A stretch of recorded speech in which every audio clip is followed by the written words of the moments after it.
Hey guys, it's Reagan and welcome back to another video. Today's video I'm so excited about because I'm going to be chatting through my top 5 favorite fantasy releases of 2022. That's right, today I'm going to be chatting about my favorite fantasy books that came out in 2022. Obviously, I read a lot of fantasy, I make a lot of favorite fantasy lists. I thought it would be fun, especially because I'm putting more intention on reading newer releases, to chat about what I thought were some of the best fantasy releases of this past year.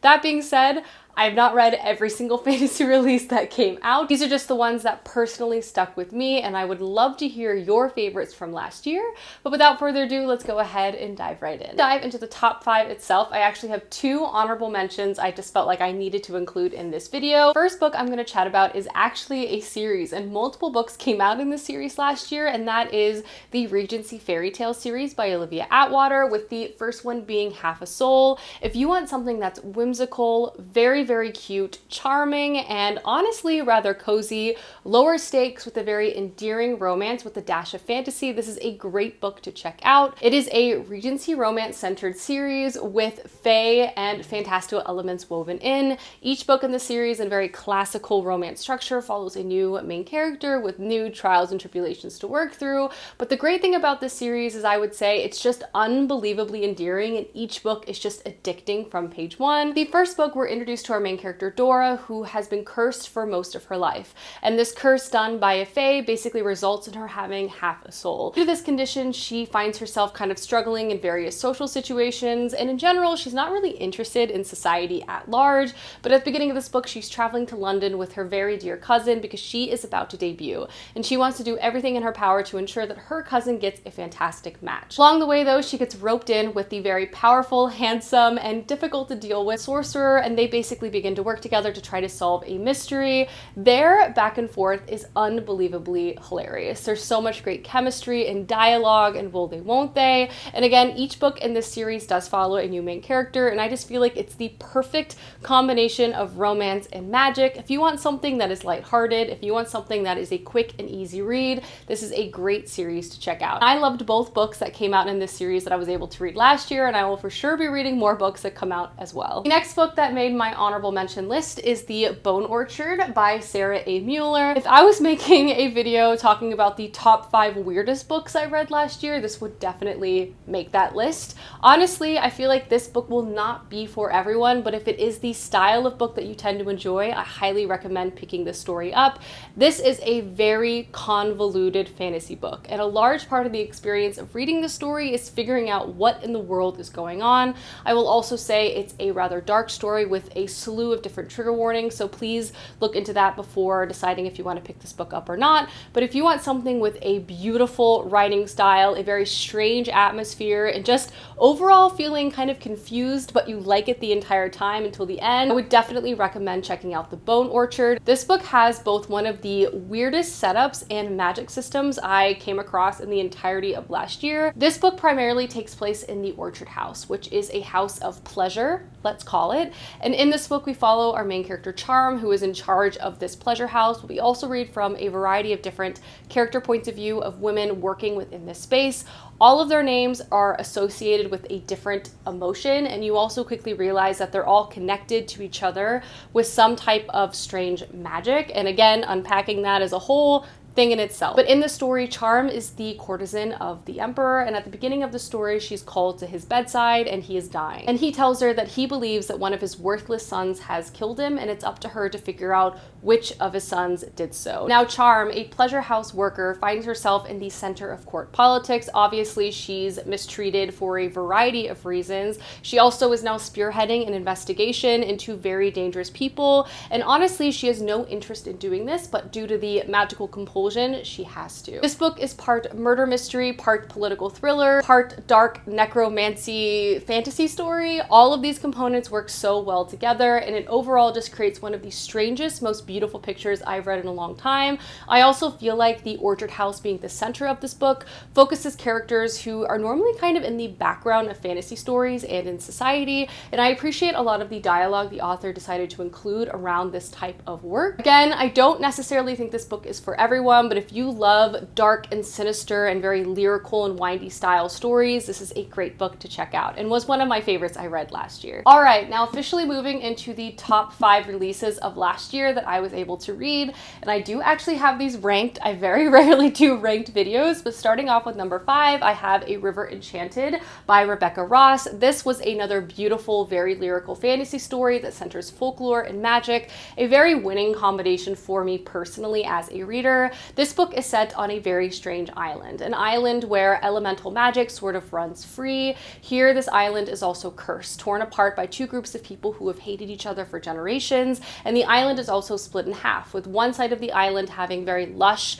and fruitful landscapes, but very dangerous magic, which also hurts the magic wielder. Then on the other side of the island, the land is barren, but the magic here is very strong and powerful. At the beginning of this book, young children begin to go missing on this island, and our main character Jack is called home from the mainland to help investigate. Jack himself has not been back to his home in over 10 years since he left to be trained to become a bard, but once he arrives, he's thrown back into island politics. He also has to work alongside his childhood nemesis to try to figure out what is going on, but he also realizes that his background in storytelling might be the key to figure out what in the world is going on.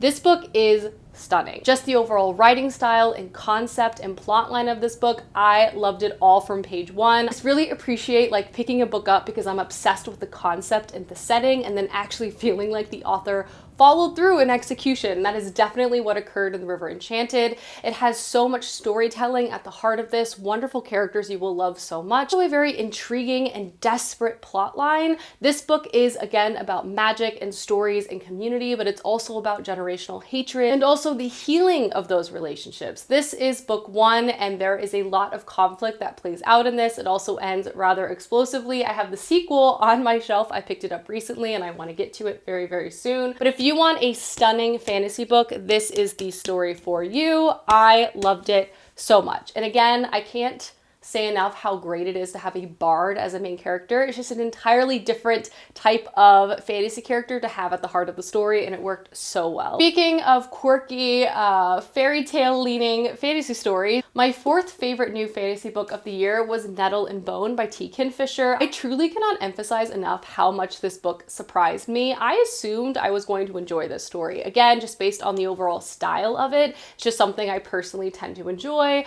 but it's not very long, and I just didn't really think it was going to stay with me as much as it has. But the writing, the characters, the journey, the structure of this book absolutely struck me, and I immediately gave it 5 out of 5 stars. And I also feel like this will be a book that I will reread over the years. It's just a perfect little package. It's a perfect little story, and I loved it from beginning to end. And it does have so much emotional weight as well. As much as it has whimsy and adventure, it's also one that will completely rip your heart out. And in this story, we follow our main character, Mara. And Mara never really viewed herself as a hero, but at the beginning of this book, we find her trying to accomplish 3 impossible tasks given to her by a bone witch in hopes of recruiting this bone witch to help her save her sister.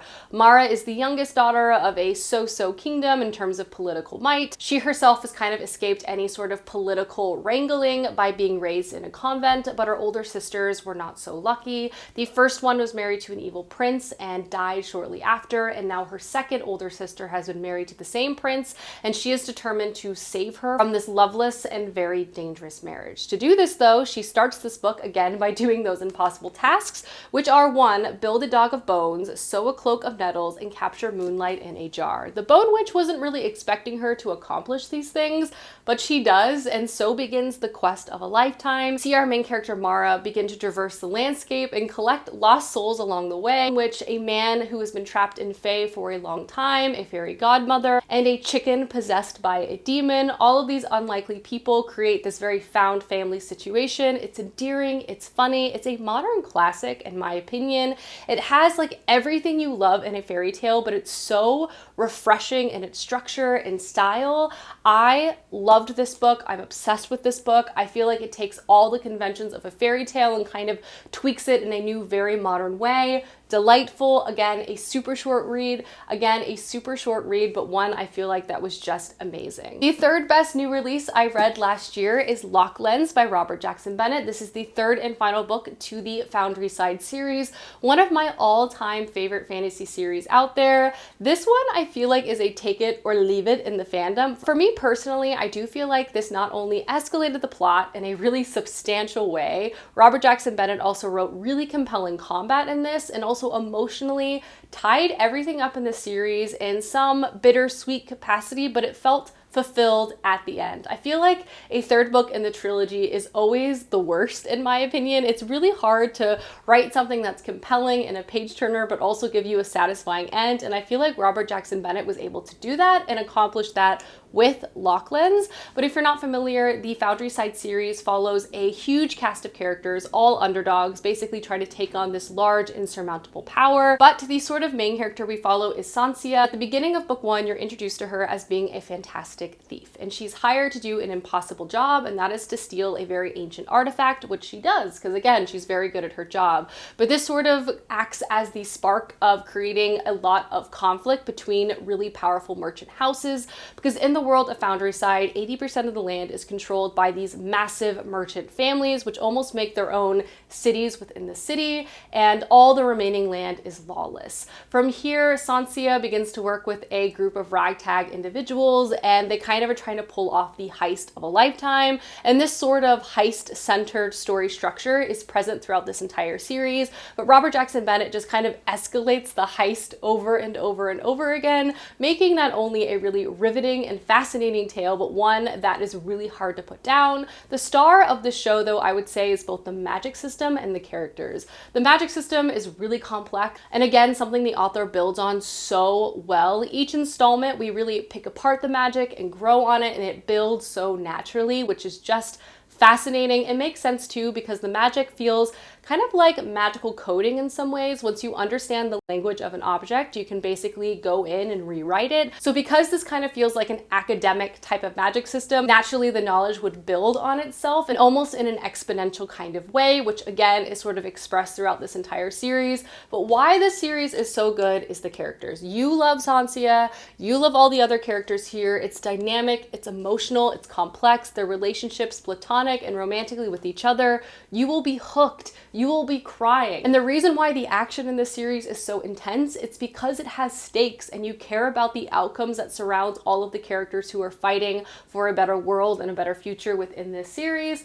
All that to say is Locklands was great. I really enjoyed it. A fantastic release for last year. And if you haven't checked out this trilogy, I highly recommend doing so. Alrighty, moving on to my second favorite release of 2022, and that is The Hunger of the Gods by John Gwynne. This is book 2 to John Gwynne's like Norse mythology inspired brutal Viking fantasy series. And oh my God, was this bloody and brutal. Wow, did I love every single second of it. This is multi-POV combat forward fantasy at its finest. It has to do with gods, it has to do with revenge, it has to do with war, and it was stunning. Book 2, even better than book 1. If you want a page turner of a series, this is the book for you. But if you're not familiar, this is set in kind of a brutal Viking landscape, and we are introduced to a set of characters kind of going out on their own destinies. Some people are looking for glory, some people are looking for revenge. Basically, this fantasy world is kind of made up of small villages which rule themselves, but at the beginning of book 1, there are a few very powerful people who are trying to force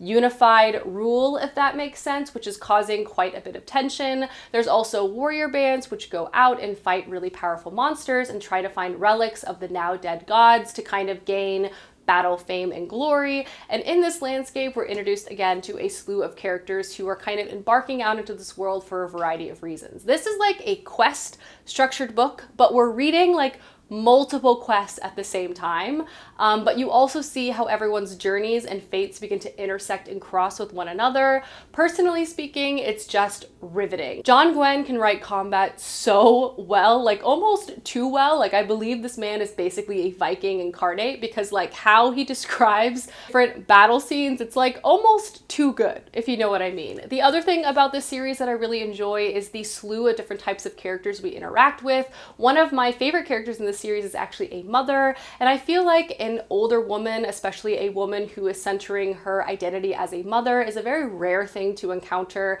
in fantasy. She's still very powerful and very, very brutal, but to see that expression of motherhood portrayed in fantasy, I personally just loved so much. Book 2 just brought the ante up again and again. I just love the setup of humans versus gods, or gods working together with humans, and kind of the complicated nature of those bargains and those relationships. Truly just one of the most explosive series I've ever read, and if you haven't checked it out, you definitely should. The number one book that has made my list shouldn't be too much of a surprise. It's the only book in this video that made my favorite books of the year, and that book is Babel by R.F. Kuang. Are you tired of me talking about this book yet? Probably. I will be quick. This is a historical fantasy standalone by R.F. Kuang, and the historical element of the story is very, very true. It seems like she really just pulled pages directly from our own history book and added a sprinkle of magic to the entire thing. And the end result is something that I felt was incredibly smart, dynamic, and fascinating. This book also is very much like a dark academia academic takedown by this author, and centers our main character, Robin. Robin is taken from his homeland of China after the passing of his mother by a very mysterious professor and brought over to England. Here he begins his very rigorous training in language, both in ancient Greek as well as Latin, all in preparation of his one-day enrollment into the University of Oxford and their very prestigious